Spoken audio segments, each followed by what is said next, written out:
Thank you so much, everyone, for joining us for today's event, Research in Ruin, how slashing the NIH will stifle development of life-saving medical treatments and harm the economy. This event is the second in a series of virtual events that CAP is hosting that are examining the real impacts of Trump's DOGE, examining the real impacts that Trump's DOGE cuts are having on people's lives. I'm Andrea Dukas, CAP's Vice President of Health Policy, and I'm very much looking forward to moderating today's conversation. Some quick housekeeping notes. Captioning is available using the captions button at the bottom of your screen. We're going to be taking plenty of audience questions for the last 15 minutes or so of the event, so please submit your questions using the Q&A button below.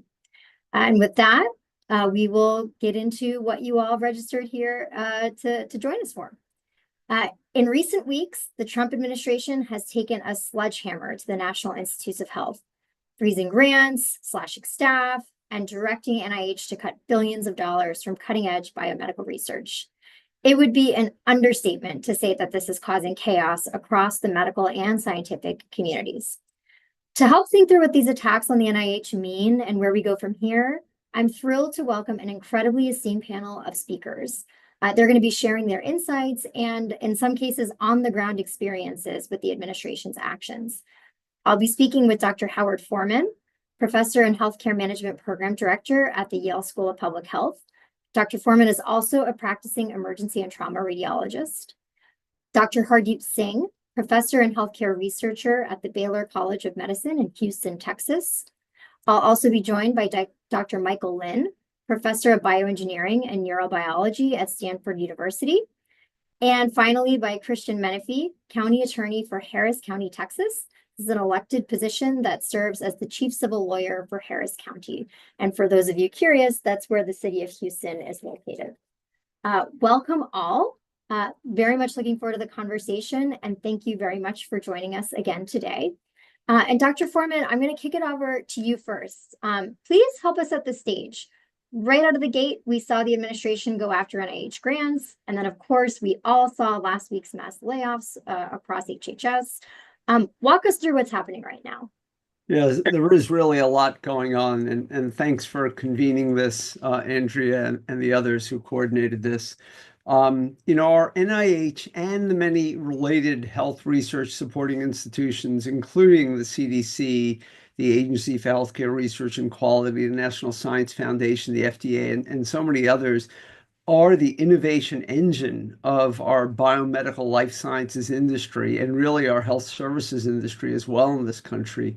And you may or may not be a fan of the companies themselves, but we all benefit from the innovations, whether from life-saving drugs, novel procedures that save lives or limit morbidity, or even the emerging health tech that promises to improve our lives in many different ways.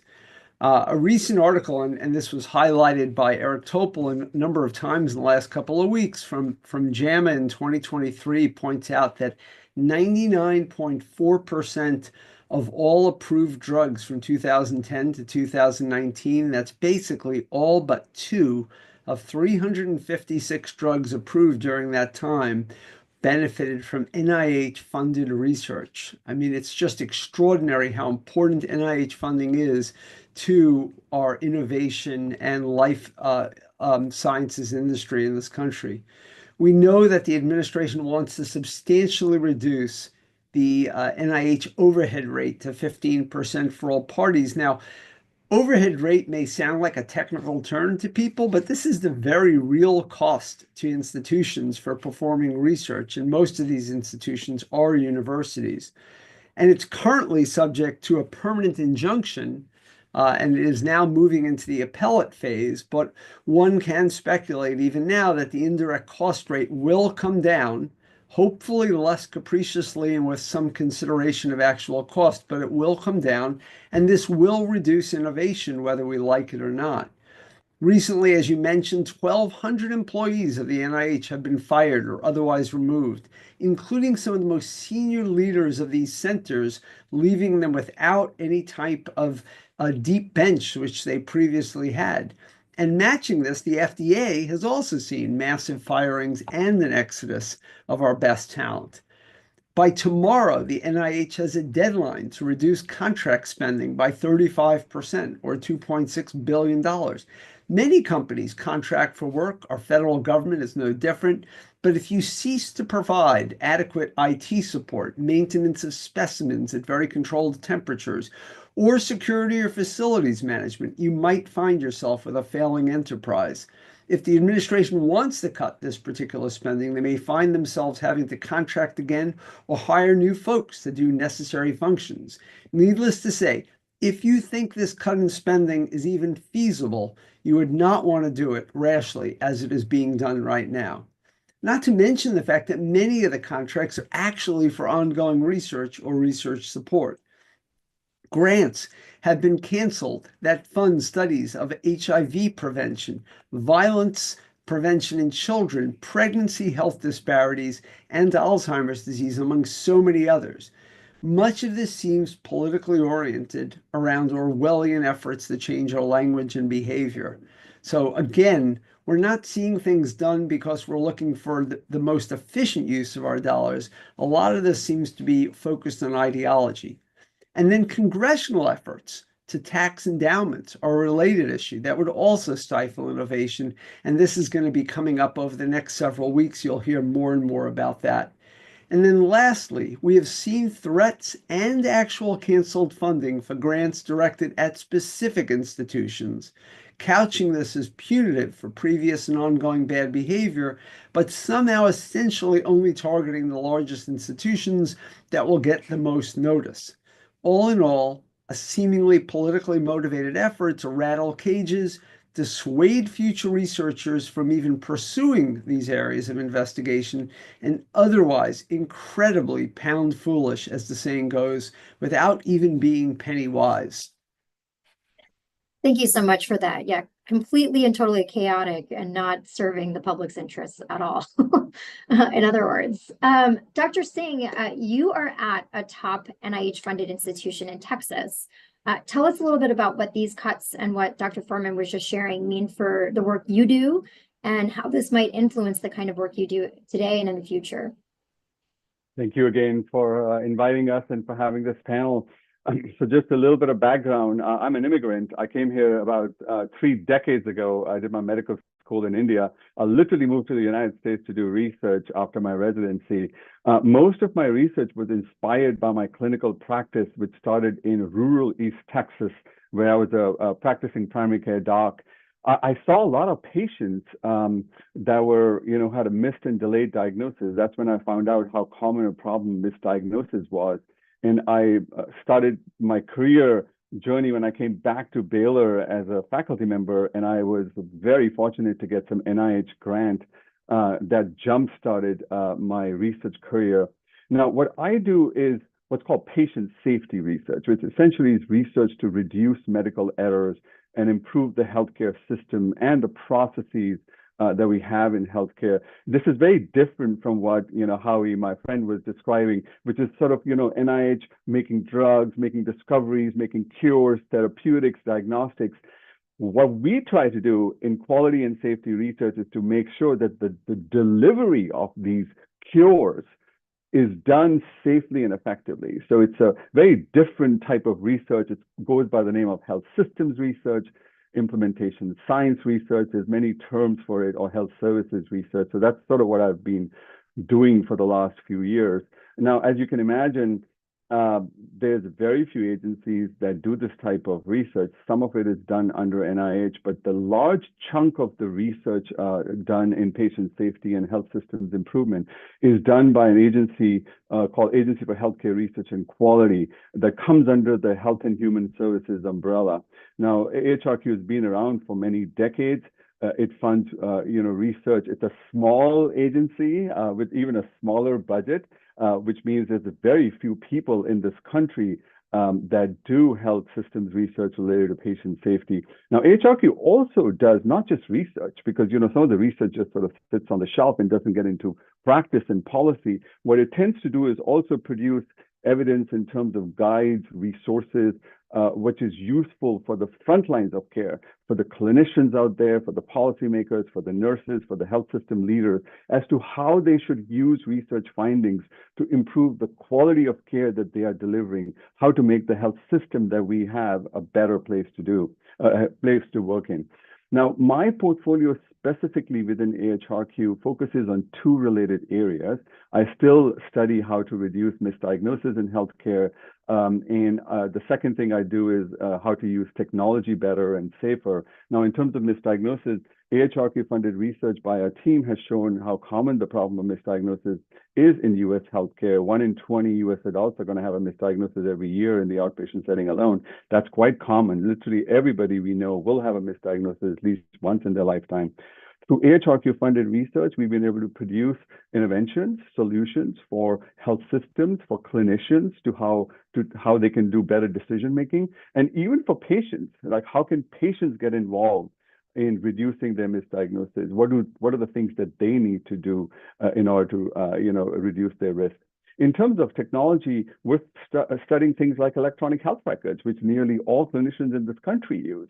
We're studying things like artificial intelligence. How do you make sure that AI is delivered safely and effectively to everybody who needs it, right? So that's a very important type of research that AHRQ, which is again a very small agency, funds. I would say that this has a huge return on investment because medical errors cause not only medical harm or physical harm to patients, but they also cause a lot of psychological and financial harm to patients. So what we do in patient safety research has a huge impact, has a huge what we call ROI. Now, we've been able to sort of, talking about Harris County and jobs here, I have 15 people who work with me from various disciplines: psychology, social science, engineering, informatics, technology. It's really hard to get a team together to talk to each other from various disciplines to solve the complex problems in healthcare. This research has been very impactful. We've been able to influence guidelines of several national agencies, CMS, CDC, international agencies, WHO, OECD. All of these people have consumed research produced by AHRQ in order to make care improvements. What's at stake here is really important because a few weeks ago we heard was AHRQ will undergo a 90% budget cut, which pretty much eliminates the agency that has funded my entire life's work. And also, it will be merged with another office within HHS called ASPE. Essentially, that would mean that AHRQ will cease to exist as it exists now. This is really important because we consider AHRQ as an agency that is not only a national, but a global leader in patient safety. So the world is looking at AHRQ to lead efforts in patient safety, to build the layers of defenses that we need to prevent patients from getting medical errors and from harm in healthcare. And so this will be a big, huge loss. And I think the public really needs to know. So thank you again for convening us because we are at a very, very important juncture. Thank you so much for sharing that and also for illuminating just how broad, right, that these impacts will be, not just around scientific discovery, but on, basic patient safety, diagnostic research. Dr. Lin, I was really thrilled that you were able to join us today. You actually had one of your grants cut as a result of the DOGE attacks on NIH. Can you share a little bit about what you were developing and what pulling away from this funding is going to mean for your work? Yeah, sure. And thanks for having me in this discussion. I'll just preface it by saying that it's not clear where the decision to make the funding cut was from. We're not sure if it's DOGE or some other office. But yes, I'm one of the investigators in one of the 9 AVID centers. So AVID is an antiviral drug discovery program set up by NIH in 2022 to develop drugs that can prevent or help alleviate future pandemics. This was all the 9 AVID centers had their funding immediately canceled about 2 weeks ago. The concern here is that they were swept together with a bunch of other grants, which seem to have been slated for cancellation based on several keywords. One keyword being COVID-19. These centers were established to develop drugs that could treat future pandemics. one of which could be COVID-19 related, of course, like we could have a different strain of COVID-19 virus appear that might be resistant to current drugs. And so the purpose of these centers were to preemptively develop treatments and that could be used, that could save lives in case of future pandemics. So the problem here is that of course, if you cancel the grant, no more work can be done. But the big issue is that all of these centers had a very fast speed developed a promising pipeline of drugs, and they were all in the last stages of testing those drugs. So by pulling the plug on the centers now, the funding that was already spent is essentially wasted if the centers cannot do the final step of validating that these drugs work. Then the money that the taxpayers have already spent is going to go to waste. On top of that, you won't have the results that could be life-saving in the future. So personally, how we're affected is that I think is similar to how other grant cancellations are affected. Right away, you cannot do experiments. You no longer have the funding for them. People that you had already hired who had been trained to perform these experiments for the last 3 years may suddenly lose their jobs. And then, of course, the pipeline of drugs is essentially going to be stopped.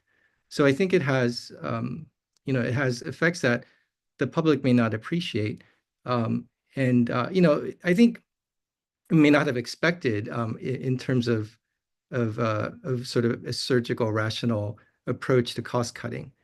Yeah, I think we all want to save money. If there's waste, we don't want to waste money. But I would say biomedical research in the academic world is one of the most cost-effective ways of using money. As Dr. Foreman was describing, it's the discoveries that start out in academic labs that then build the treatments, and in some cases, the novel technical approaches that lead to entirely new ways of treating medicine that become privatized and commercialized later. So it's not just a problem for right now. It's going to be a problem that will have ramifications down the road, 5 or 10 years later. Thank you so much. And we've heard a lot about the impacts of these cuts on the scientific discovery process, on developing new therapies. But as some of our speakers have alluded to, this also has impacts on jobs and local economies. And Mr. Menifee, you recently signed the largest county in Texas onto an amicus brief for a lawsuit to fight some of these cuts. And I know you've been really vocal about how harmful the cuts are to families and to medical research and research facilities in the Houston area. Can you say a little bit more about that, what this means on the ground, where you're at, and what motivated you all to get involved with this lawsuit? Sure. We joined the lawsuit because it's not just a policy dispute, it's a direct attack on our region's public health infrastructure, on our economy, and on our ability to be a future leader in medical innovation. So for those of you who don't know, this lawsuit was over indirect cost cap at 15%. And so this was a lawsuit that was filed in early February. For those of you who've been following the Trump administration, there have been many things that they have done that have led to lawsuits across the country. But this past Friday, a coalition of states filed another lawsuit that I'll talk about here in a second. So I'm the county attorney, which is the lawyer who represents Harris County government. Doesn't sound like that big of a job, but we have almost 18,000 employees in Harris County government, so we're like a mid-sized corporation. And we're a very, very populous county. So we have over 4.8 million people who live in the county. If we were a state, we'd be the 25th most populous state. But more importantly, we're home to the largest medical hub in the world, the Harris County, the Texas Medical Center, which is here in Harris County. And I believe that part of my job is to stand up for that ecosystem as an elected official, but also as somebody who directly benefited from it. So when I was young, my older brother was diagnosed with acute myelogenous leukemia, and he received his treatment at a hospital in Seattle, Washington. But after he went into remission a couple times and then relapsed a couple times, we moved here to Houston, and he went to MD Anderson, one of the preeminent cancer centers in the world. and ultimately received a bone marrow transplant that saved his life. But if you talk to people across Harris County, they have a direct connection to the medical center in that same way. This is a place that saves lives, that is a national leader for medical innovation, and is a place that we want to protect. So we've heard directly from institutions like the Texas Heart Institute, MD Anderson, Rice University, Baylor College of Medicine, and the message is clear that these cuts are forcing them to consider layoffs, closing labs, and scaling back research. These institutions, of course, are more than just research facilities. They're lifelines for patients. They're engines of job creation. You know, we have so many jobs at the medical center, and they're the cornerstones of one of the cornerstones of our economy out here in the Houston area. So together, we employ over 120,000 people and contribute more than $24 billion annually to Harris County's economy. And so that's the argument that the medical center has been making. And of course, you know, we wholeheartedly agree. Rice University alone, which is like one of our preeminent academic institutions out here, is set to lose over $9 million this year alone, and Baylor could be hit with cuts totaling in the hundreds of millions. So it's, you know, it's not just red ink on a ledger. It's a real world impact on people's jobs, on their health, and on their futures. The folks out here on the ground are terrified.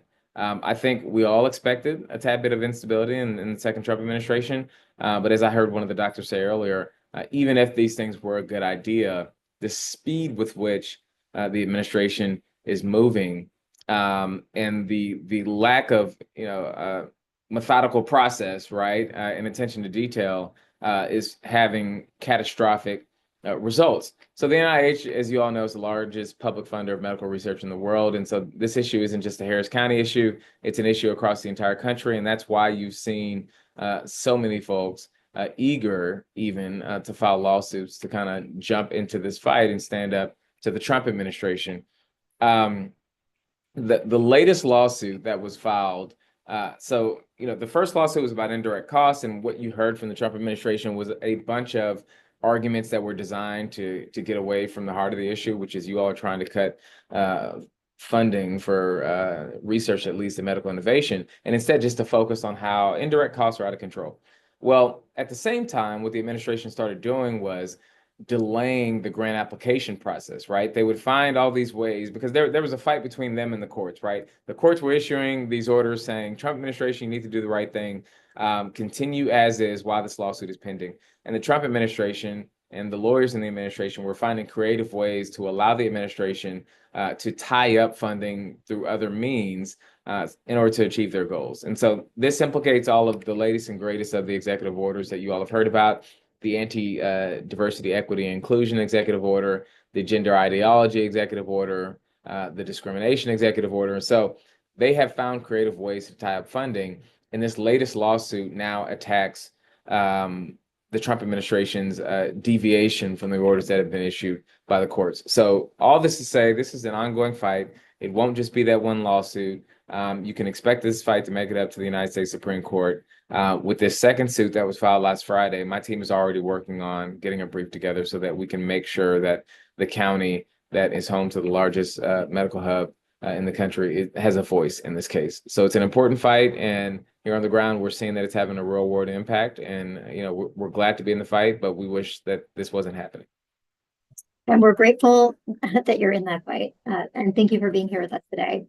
Dr. Singh, you are at Baylor. You're at one of the institutions that Mr. Menifee just mentioned. Is this all resonating with you on the ground in Houston? Yeah, absolutely. This is great. And we definitely need the lawyers on our side. Good ones like you, sir, Mr. Menifee. But, you know, one thing I want to underscore, we are talking about, you know, places like NIH and sort of science here that NIH supports. But one thing that at least the general public doesn't realize, it's this multiple interconnected layers of protection that are currently existing that we're putting holes through, almost like I have a Swiss cheese model, and maybe I'll put it in the chat, that I made in to depict what's really happening. Because we're talking about NIH, but there's multiple other layers. There's CDC that protects us.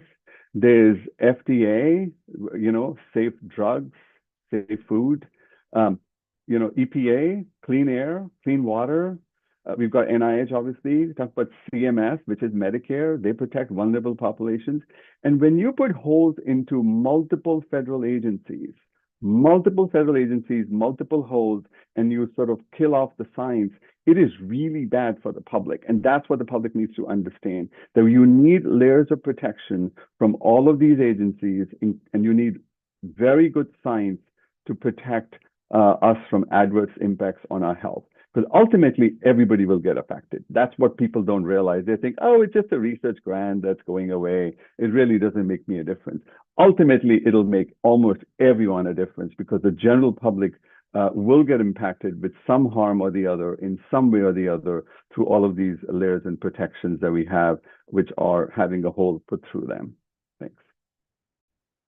Thank you. And that's a good reminder that, you know, as this is all happening, you're exactly right. There's holes being punctured in other agencies as well. And this is also happening against the backdrop of a measles outbreak, you know, a bubbling bird flu outbreak among livestock. It's really just enraging to see this happening. Bringing it back to you, Dr. Lin, as a scientist who actually studies disease mechanisms, what do you think the long-term implications of these cuts are? Yeah, I mean, the long-term implications of these cuts, I would say, is mildly speaking dire. You know, besides our own center grants, right? There are many other grants have been canceled. But on top of that, the NIH has been issuing new grants at about 22% of the normal rate. So whatever policies are being put in place at NIH has really delayed the issuance of new grants. Now, you know, these grants cover all medical diseases, research into all medical diseases, especially the really tough ones, you know, where we need to be trying new ideas, such as, you know, various different cancers. You know, we've seen, for example, the survival times for breast cancer double or triple over the last 20 years, and that's because of the developments of new therapies such as monoclonal antibodies. These were all, of course, laboratory ideas coming from academic labs before they became commercialized, and they've since given rise to the entire biotech sector, which is in the United States is the envy of the world. I mean, it's one of the few sectors where we have a undisputed advantage over all other countries, and it's been a backbone of the economy in many parts of the U.S. So it's, you know, it's basic research into tough questions that private companies do not have the ability or willingness to perform, that occurs in academic centers, that then leads to the development of new drugs and, again, new industries. So cuts on to programs such as ours, you know, someone could always quibble, well, this one thing, you know, it doesn't affect me, you know, it might affect some other part of the population, but everyone is, I mean, we're all human in the end. Everyone's going to be affected by some disease or another. And so you may not feel the effects of the cut. If you're not a scientist, you may not feel the effects of the cut today or next year, but as somebody else said, you can be pretty sure that at some point in your life, you or someone you know very well is going to benefit from a drug, or would have benefited from a drug that might be being cut right now. So it's yeah, I mean, science is not something you can just, it's not water you can just turn off and then later on when you want it, it's there. It has to be developed, and the people who perform the experiments have to be trained, you know, and then you know, given an opportunity to make discoveries and start companies and, you know, develop new drugs. And this all takes years, right? The PhD training is 5 or 6 years. Postdoc training is another 5. Then you go start a company, and that's another 5 to 10 years before you're in clinical trials. So it's like a 15, 20-year process. But if you cut it off now, you'll see the effects 15 or 20 years down the line. That's very helpful context. I mean, even in a world where a magic wand is waved and all of this goes away overnight and we're back to normal tomorrow, it seems to me like you'll see actually the implications of even the short-term disruption well into the future. Dr. Foreman, we've got a lot of great questions in the chat, so we're going to turn it over to questions soon, but I'm going to pose my last question before I do that over to you. We've talked a lot about why all of this is so harmful. Can you share your thoughts on what you think policymakers and advocates should be considering right now? And what should those of us who want to push back be doing? Yeah, I mean, I think the important point now is that narrative really does matter.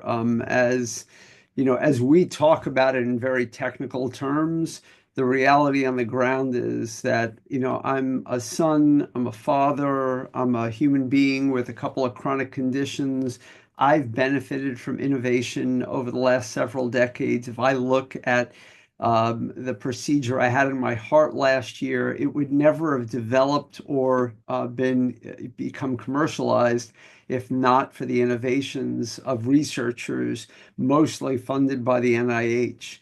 Most of our brilliant researchers in this country, those with or without PhDs, MD PhDs and the like, they had funding from the NIH one way or the other.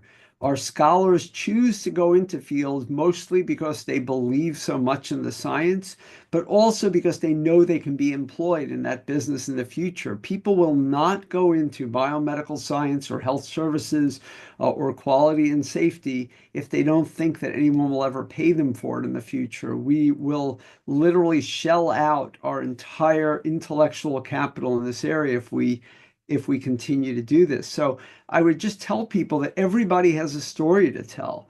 I generally, not so much for the NIH topic, but I generally start off explaining where my passion for public health and vaccines begins, and it's with my sister, who has congenital deafness and who was born in 1958 before we had a rubella vaccine. People are not born with congenital rubella anymore because of that. Tell those stories, bring it to people, explain to them why this matters to them, and then fight very hard and speak to your Congress and to your representatives to make sure they understand this is meaningful to you. Thank you so much. And thanks also for bringing that personal connection in. I mean, I think probably everybody, again, knows someone or has themselves in some way benefited from this kind of national investment priority that up until now was not a political enterprise. So taking a look at some of the questions in the chat, and these are really great. Please keep them coming. For those of you watching, there's a Q&A button. You can type your question directly into that, and we're sourcing them. We'll ask them to the panel. The first question I'll throw out there, and this is addressed to Dr. Foreman, but anyone is free to take this. Could you please talk about the impact of the NIH advisory committees not needing to approve new grants? Yeah, so I think we are to understand that this is a temporary pause, but I think the temporary pause does have an ideological background, and that is to reconstitute these committees. And so there was a combination of both a process issue in terms of publishing this in the Federal Register, as well as convening these committees. And I think they've been paused. I think they are slowly restarting, but unfortunately, with so much upheaval and with so many dismissals, they're not necessarily happening at the pace they should have. This is just one more example of the slowing of science to no advantage to anybody. Thank you very much. And this next question, I'm gonna amend it a little bit. Is can nonprofit hospitals, and then I'll amend that to say, and large universities that are sitting on funding, for example, endowments, pick up some of this research? Is that something that's feasible? Maybe Dr. Singh, you can answer that question. Well, yeah, they can, absolutely, and they should. I mean, this is the time to reach into your endowment pockets. Now, I do hear the other side of the story is, well, a lot of this endowment money is, already stocked away in some places that you can't get it easily out of, whether it's investments or buildings or whatever it may be. But this is the time, because there's going to be a lot of people whose grants are going to be taken away, including mine, for instance. When AHRQ goes away, all the investments that have been pumped into my research and for my salary will be going away. So I'm going to need some support. I'm counting on my own institution to come up with that support. And I'm thinking that they're going to have to go in endowment. A lot of large institutions have huge endowments. And I was thinking if the endowments are not for a time like this, then where when else are they going to be used if it's not for now, for saving science and for saving so many jobs of so many researchers across the country? So yes, whether it'll happen or will they be done uniformly across all institutions and universities, I don't know. So finding my unmute button. So there continue to be additional great questions. I'm going to go through this. Here's one that takes us in a little bit of a different direction. I've noticed data being deleted on federal websites. What's the state of our health data, and what implications can we face with incomplete data?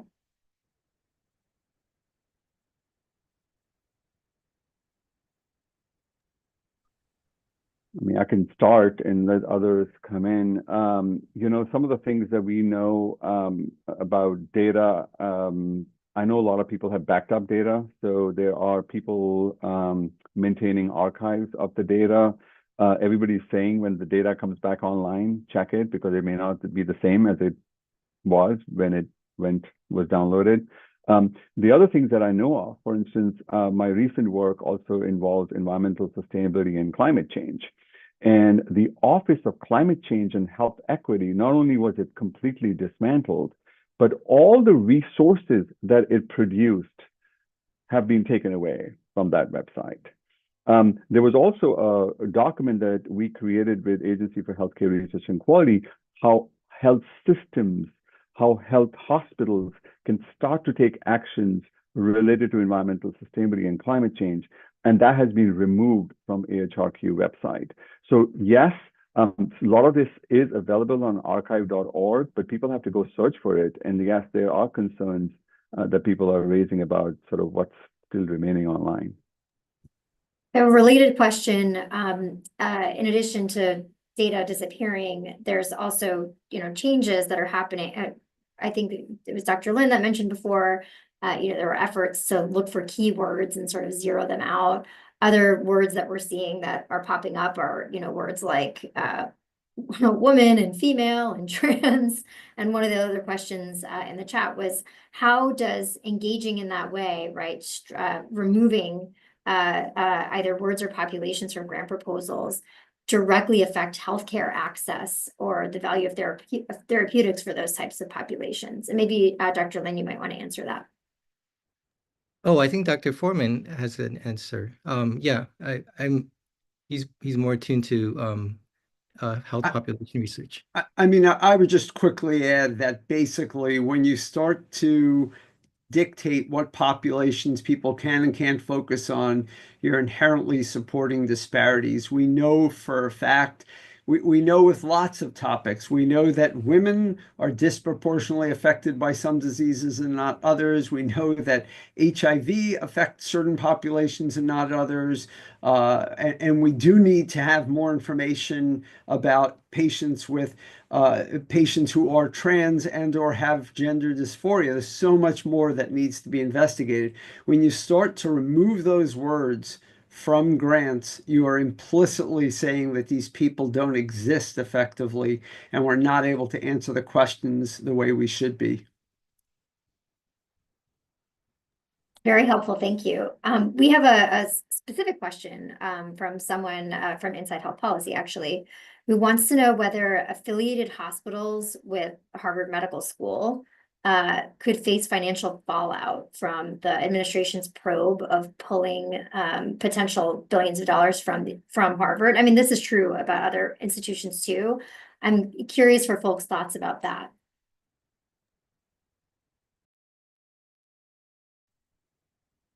I'm just happy to weigh in and just say that hospitals operate on relatively small margins. I know that from a patient perspective, hospitals seem like big behemoths that make a lot of money. And it is true that Mass General Hospital and my home hospital, Yale New Haven Hospital, before the pandemic were making money.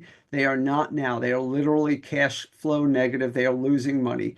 If you remove funding from those hospitals one way or the other, there will be repercussions that will adversely affect our ability to provide access to all in the community. Services will have to be pulled back, particularly for those who are neediest.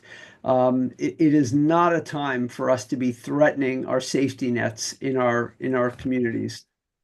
And can I add, Howie, that, not only what Howie said is absolutely on the point, but once the tariffs hit, remember all of these hospitals and health systems, even if they may not be as affiliated with the academics, they're operating on slim margins. Once the tariffs hit, then what?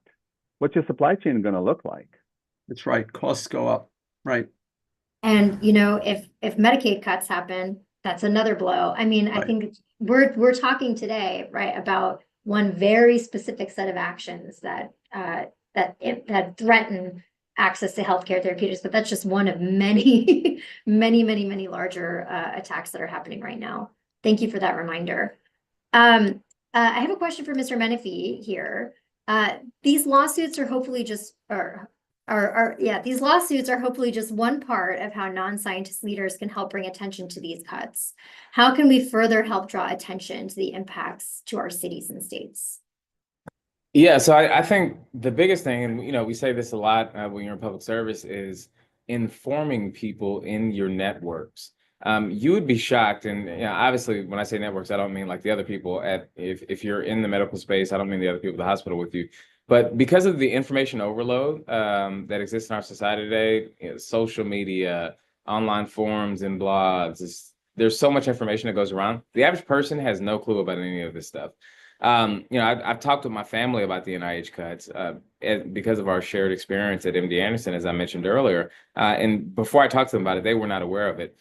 Part of me thinks that it is intentional on the administration to kind of pour out as much information as they can and take as many actions that are hostile to the historical norms of our country in hopes that like things slip through the cracks.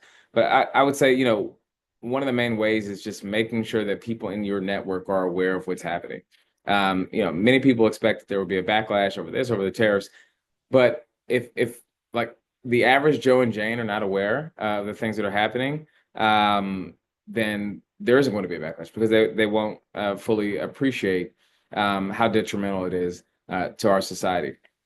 And then the other thing I've been doing is just like, checking in on my people who are in the medical profession, who are at research institutions, who are in academia, and talking through how they best individually want to be supported. The lawsuit avenue of this is kind of the macro level approach of trying to defend these institutions in the courtrooms to uphold the rule of law. But at the end of the day, these are people who are navigating these spaces, right? A really good friend of mine, whose wife is a tenured professor and receives funding from some of these streams is concerned that she's going to be without employment, and so just being able to be there for people at an individual level. And if I see other opportunities for people who are not in the medical profession to be supportive, I will let you know. But frankly, I think there's a level of exhaustion and fatigue that's going on, and folks who are trying to combat some of these anti-democratic actions that are taking place, not just in medical research and funding, but across the entire spectrum of the executive orders that have come out. I say this as a lawyer who previously worked at a large law firm, as large law firms are now being forced to go to the White House and cut deals so that they will no longer draw the ire of the president. So this is a marathon, not a sprint. And I'm doing the best I can to support at the macro level, to inform my networks, and then to make sure I'm checking on my friends and family who their profession is in this space.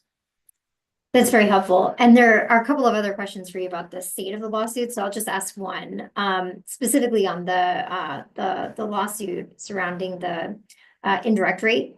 What's the status of that? Is that something that has been fully implemented? Are universities still submitting grants under their usual direct rates? What's the state of that lawsuit? Sure. So my understanding is there was an injunction that was issued. I'll put it to you like this. The courts said to the presidential administration, stop with stripping funding in this way. And there have been numerous fights between the plaintiffs, so the folks who filed the lawsuit, and the Trump administration, because the administration will go find a way, and I mentioned this earlier, to administratively get around what the court said, right? So it's kind of, commonly understood in the practice of law. If a court says you do not do X, you do not do X. And so what the Trump administration has been doing is they have been doing, Y with the effect of achieving the exact goal that doing X would have done. So they will tie up grant funding in other ways, have numerous delays in the application process that didn't exist in previous administrations, add in new barriers to getting the funding actually sent to the institution, question reimbursements in a way that they haven't been questioned in previous instances. And so that's resulted in the other folks then going back to the court and saying, hey, we need you to enforce this order that was originally issued. So a bunch of fights. It has not yet made its way up to the United States Supreme Court. But many of these cases will make their way up to the Supreme Court of the United States. And the Supreme Court is going to have to pick its battles. I don't see them ruling against the Trump administration on every single one of these cases. And I don't see them ruling in favor of the Trump administration on every single one of these cases. But there is a strong, strong base of folks who believe in putting pressure on all folks in our political systems, including judges. And what makes this all more scary is a few weeks ago, I guess at this point it's maybe 8 weeks ago, the vice president on Twitter suggested that, and he's done this numerous times in other places, that a single judge should not have the ability to restrain a presidential administration from certain actions, which is an incredible position to take, especially given that when former President Biden was in office, there were more than 24 instances where a district court restrained action that President Biden had taken. And of course, the Biden administration respected the orders that were issued by the courts. So these fights will continue. They're going on in cases across the country. Some are making it up to the United States Supreme Court. This case is not. But the bigger case over these different tactics that the Trump administration has taken was just filed this last Friday. So that case is brand spanking new. But you should expect that these cases will make their way up to the Supreme Court. Thank you so much. There was also a question that Dr. Foreman, you answered in the chat, but I think it might be worth expounding on for everyone. Can you help contextualize what the dollar amounts, like what the dollar amounts that are sort of under attack actually represent in the broader scheme of things?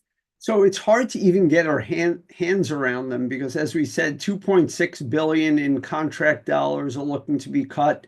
We're looking at $11 billion, and this is CDC money, but it has a very direct relationship on our health infrastructure to the states in terms of epidemic preparedness. The indirect cuts are measured in the $10+ billion range.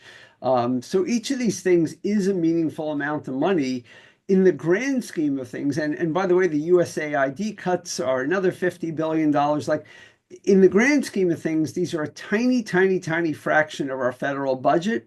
But in terms of their impact on some of our most important innovation engines, our universities, our academic medical centers, even our private research enterprises, they have an enormous multiplicative effect, which means that we may actually see a diminution of our life sciences industry in this country. We may see low-wage and high-wage workers laid off. It is not inconsequential. Yeah, and I can add something to that, if I may. Yeah, the total NIH budget is around 50 or 60 billion. That's less than 1% of the total federal budget of about 7 trillion. The delays and cuts of the grants is again causing about 70-80% of grants that usually would be funded not to go out the door.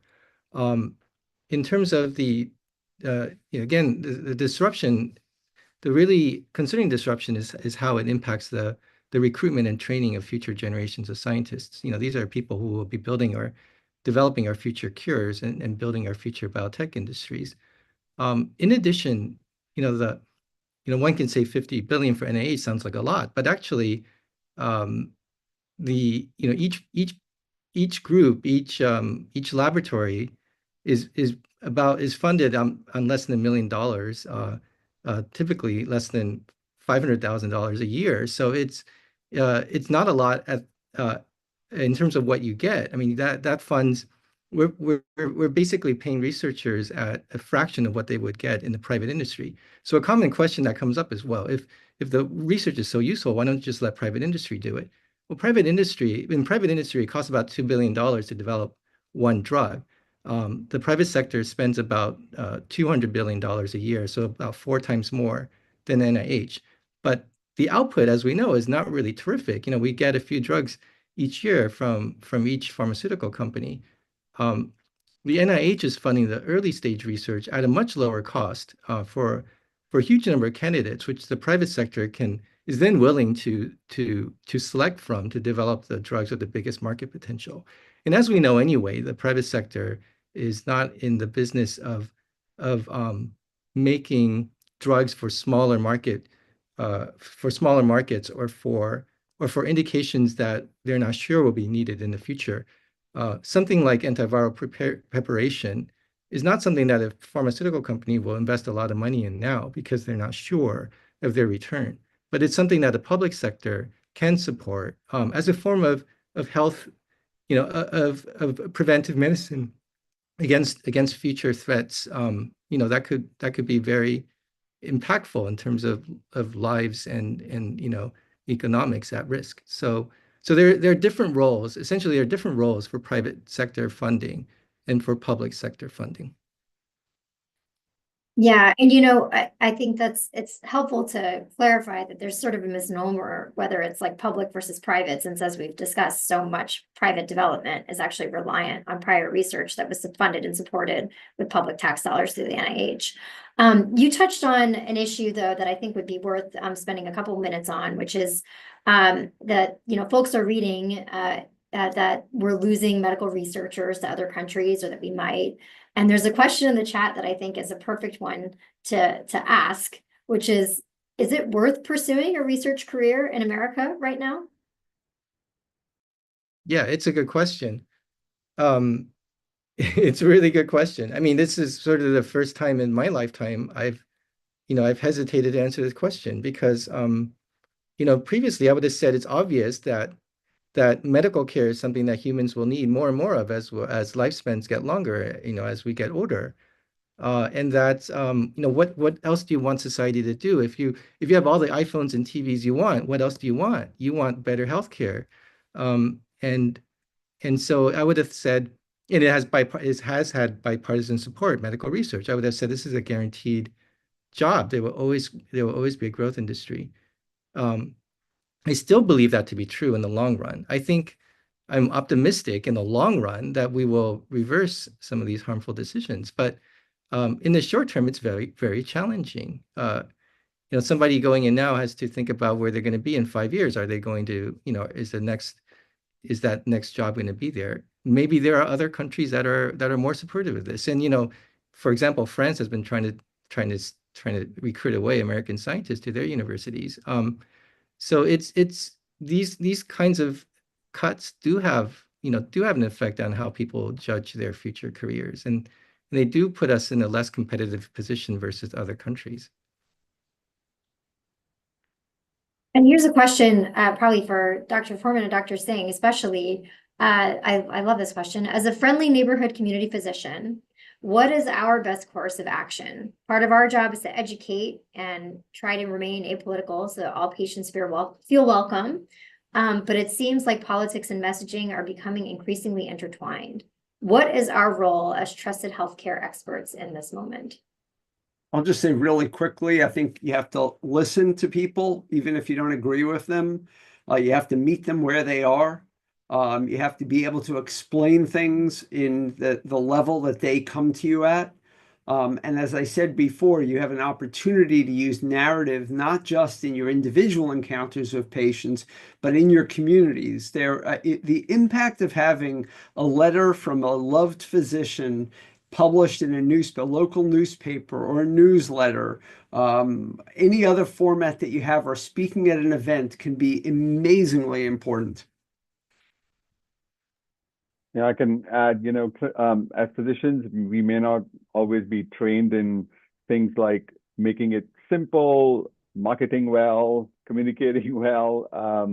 But I think we need to use our skills at this point of time to be trusted sources of information, combat misinformation, make sure that people understand in simple terms. There was a very nice question by somebody, can we kind of go back to the 6th grade level to just sort of explain to the general public about what's going on? And I completely believe that's a really important thing to do. And I think clinicians, physicians can do that, and staying active is very good. I don't think this is a time to stay silent and, given what's coming, because it's going to impact that physician as well. That makes complete sense. And I assume the same issue. I love the advice about writing in your local paper, having your voice and as an opinion writer, particularly if you're not viewed as somebody who's especially political and who people have an individual and an independent connection with. I assume that we'd have similar advice for the final question that I'm going to throw out there, which is we have at least one viewer from outside of the United States. They're in the UK. And they're wondering how specialist professionals who might not be in America, but are very interested, obviously, in what's happening here, also be helpful in this moment.